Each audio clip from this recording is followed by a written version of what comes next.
Bonjour à tous.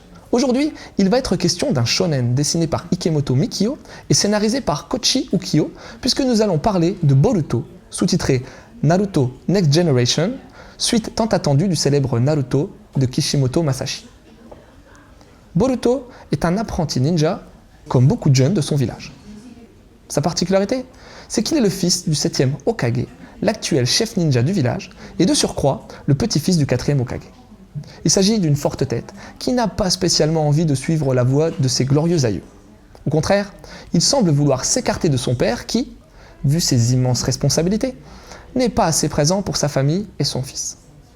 Sous peu, un examen pour devenir Chunin, ninja de classe moyenne, va avoir lieu et Boruto devra y participer avec les 2 autres membres de son équipe.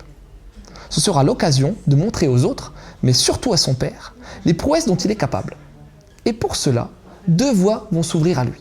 Celle de l'entraînement avec Sasuke, un des plus puissants ninjas du village, mais également un chemin plus perfide, celui de la triche.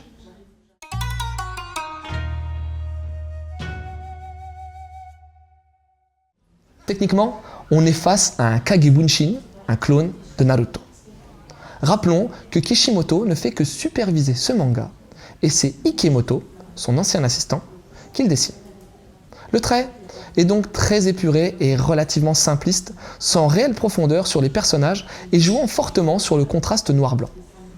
En comparant les dessins avec ceux de Naruto, on pourrait penser qu'il dispose même de moins de détails par moment. Les attaques spéciales, par exemple, n'impressionnent absolument pas. Les décors donnent du relief au tout, mais restent assez monotones.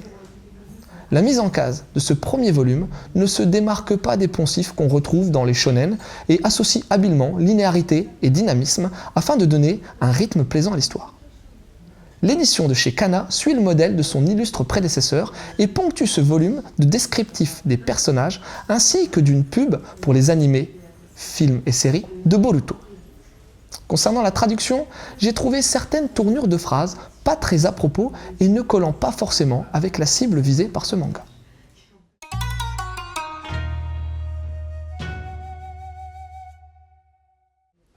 Qu'on se le dise, je ne fais pas partie des fans inconditionnels de Naruto, mais, à contrario, je ne dénigre absolument pas le titre et je sais lui reconnaître les qualités qui en ont fait un must pendant 15 ans.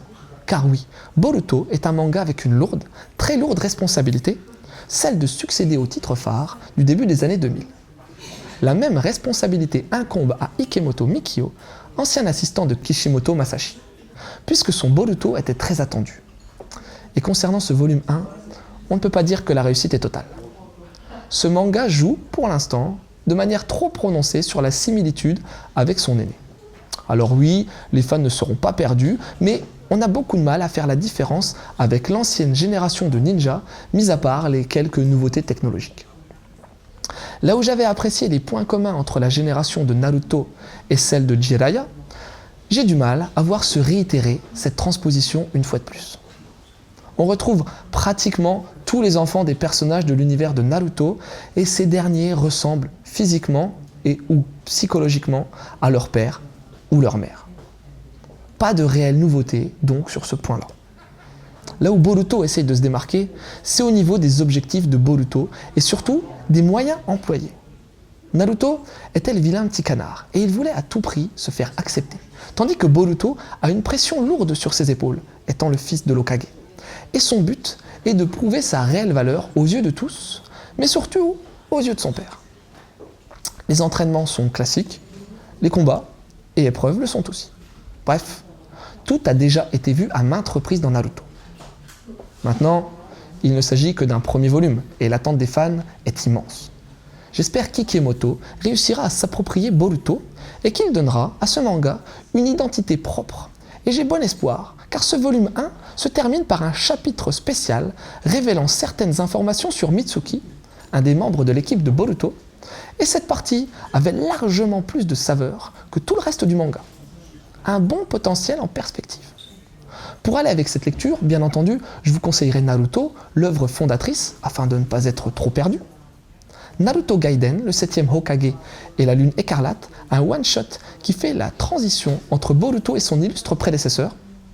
Et puis Dragon Ball, puisqu'on retrouve le passage d'une génération à une autre, tout comme on avait pu le voir entre Son Goku et Son Gohan à partir du volume 17 de la série.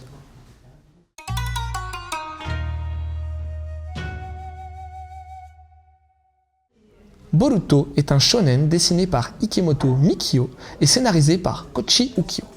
Il s'agit de la suite du célèbre Naruto de Kishimoto Masashi. Ce manga nous fait vivre le début des aventures de Boruto, fils du fameux chef du village Naruto. Rebelle dans l'âme, Boruto a du mal à accepter le fait que son père travaille autant et qu'il s'occupe peu de sa famille. Il va tout faire pour prouver sa valeur à son paternel. Le dessin d'Ikemoto, ancien assistant de Kishimoto, ressemble pas mal à celui de son sensei. Plat et fortement contrasté, il semble également moins détaillé. La réalisation globale est bien rythmée et colle tout à fait avec l'esprit des shonen neketsu classiques. Le manga Boruto a une lourde responsabilité, succéder au best-seller Naruto. La transposition est facile, mais on peut voir le même lien entre le personnage de Boruto et celui de Naruto, ou encore entre Ikemoto et Kishimoto. Pour le moment, la succession est poussive, avec trop de similitudes entre Boruto et son aîné. Personnages, actions, tout semble déjà vu moult et moult fois. Espérons que le titre aura le succès de son prédécesseur, tout en sachant se démarquer de ce dernier, et on peut y croire, au vu de quelques éléments de ce volume 1. C'est chez Kana et ça coûte 5,45 € en prix découverte. A bientôt et bonne lecture.